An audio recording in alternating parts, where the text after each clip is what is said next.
Bonjour tout le monde, on se retrouve aujourd'hui pour une vidéo présentation de jeux de société. Ça faisait un petit moment que je devais faire la présentation de celui-ci. C'est un jeu qui a été choisi par Malo et c'est vrai qu'il l'aime vraiment beaucoup. Et j'avoue que c'est un plutôt bon choix puisque on passe vraiment un bon moment à chaque fois à jouer. Il s'agit donc des Héros de Cascaria qui est édité chez Abba. Alors vous le savez, Abba c'est une marque qu'on adore vraiment. Les parties sont toujours assez originales, les jeux sont toujours...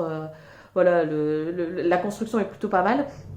Et puis la thématique est souvent assez originale. Et bon, je vous parle pas des illustrations, enfin vous allez pouvoir le voir par vous-même, c'est absolument magnifique. Allez, c'est parti pour la présentation.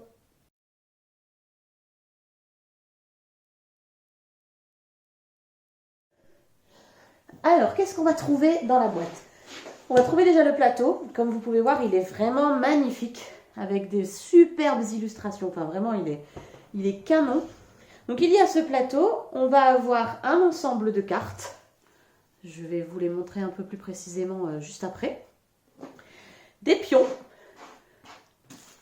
et des pépites d'or, ainsi qu'un trésor. Alors, c'est un jeu qui se joue entre 2 et 4 joueurs. Chaque joueur va choisir sa couleur à lui. Et on va incarner chacun 2 personnages. Il y a un espèce de dragon, voilà. Et voilà, une espèce de... Alors, je sais pas... Malo, il appelle ça une marmotte. Ça pourrait être, je sais pas, un félin, par exemple. Et donc on incarne ces 2 personnages-là. Ça veut dire que quand on joue, il faut vraiment réfléchir à utiliser à chaque fois les 2 personnages. On a ensuite des cartes. Alors il y a la carte tempête qui permet de mélanger toutes les cartes, ça je vous montrerai après. Puis alors ensuite on a différentes cartes de différentes couleurs. Il y a donc le félin marmotte, je sais pas comment on l'appelle, le dragon, voilà. Il y a la carte qui permet de piocher 2 cartes. Et il y a la carte qui permet de prendre une pépite supplémentaire. Voilà. Alors, la partie, je vais installer le jeu pour vous montrer comment on joue, du coup, au héros de Cascaria. Allez, c'est parti. J'ai installé, le plateau comme si on commençait à jouer, comme si nous étions 4 joueurs. Tous les félins se mettent à gauche du plateau. Tous les dragons se mettent à droite du plateau. Le trésor va au milieu, ici. On installe au hasard 3 cartes face découverte sur les emplacements prévus à cet effet. La pioche va à côté et l'espace vide qui reste ici, c'est l'espace de la défausse. Chaque joueur va récupérer 5 cartes pour le début du jeu. Ce sera sa main pour commencer. Alors, comment fonctionne la partie? Le but du jeu, c'est de récupérer à la fin de la partie le plus de pépites d'or possible. Pour cela, il y a plusieurs façons de faire. Il y a la possibilité de poser des cartes avec des pépites d'or. Si vous posez une carte pépite d'or, vous récupérez une pépite dans votre, pour vous. Et il y a aussi la place que vous aurez une fois que vous êtes arrivé, une fois que la partie sera terminée. La partie se termine quand une personne, n'importe laquelle, récupère le trésor au milieu. Pour cela, on avance nos petits félins et nos petits dragons en posant donc des cartes, les cartes dragons ou les cartes félins. À chaque fois qu'on les pose, on va pouvoir avancer d'une case. Enfin, sauf si on pose 2 dragons, on avance de 2 cases. Si on pose 2 félins, on avance de 2 cases. Si on pose un félin, un dragon, on avance l'un ou l'autre. On peut aussi poser un félin et une pépite. Dans ces cas-là, on récupère une pépite, on avance notre félin d'une case.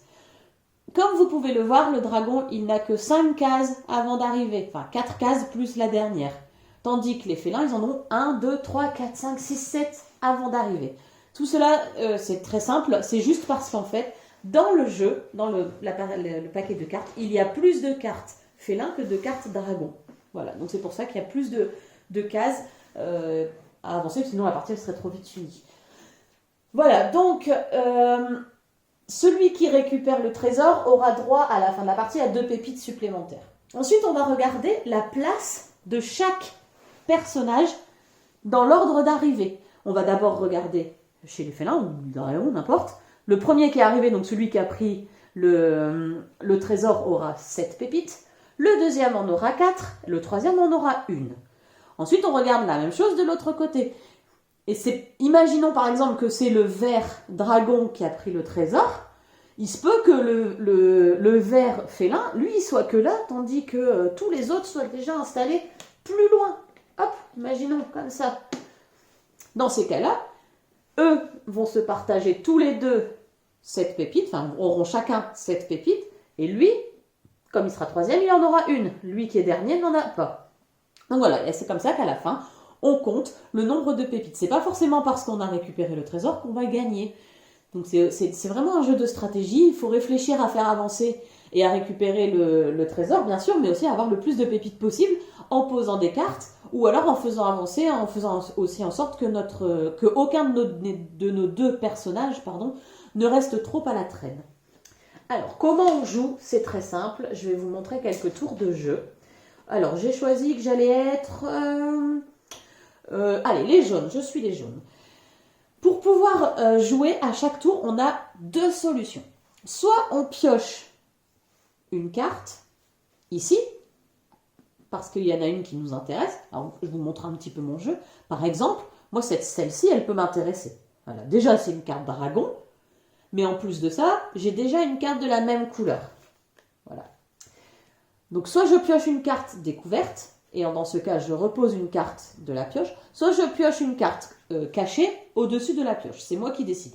Ou alors, je décide de jouer. Pour pouvoir jouer, il faut posséder dans notre main au minimum 2 cartes de la même couleur. Donc là, par exemple, j'ai 2 oranges. Si je souhaite, je peux jouer mes 2 oranges.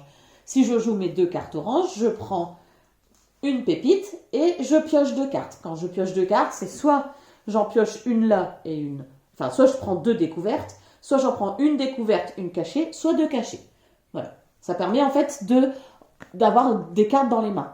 Parce que si on n'a plus de cartes dans les mains, ou si on ne peut pas jouer, on est obligé de piocher. Donc forcément, on va perdre un tour, en tout cas pour faire avancer nos personnages. D'accord? Donc, là, c'est à moi de jouer. Je vais piocher le dragon, parce que c'est quand même intéressant. J'ai déjà 2 cartes de la même couleur. Et puis, hop, je viens reposer une. Il faut savoir que, donc, vu les couleurs qu'il y a, il y a du orange, il y a différentes sortes de vert, différentes sortes de bleu, différentes sortes de rose, de violet, machin.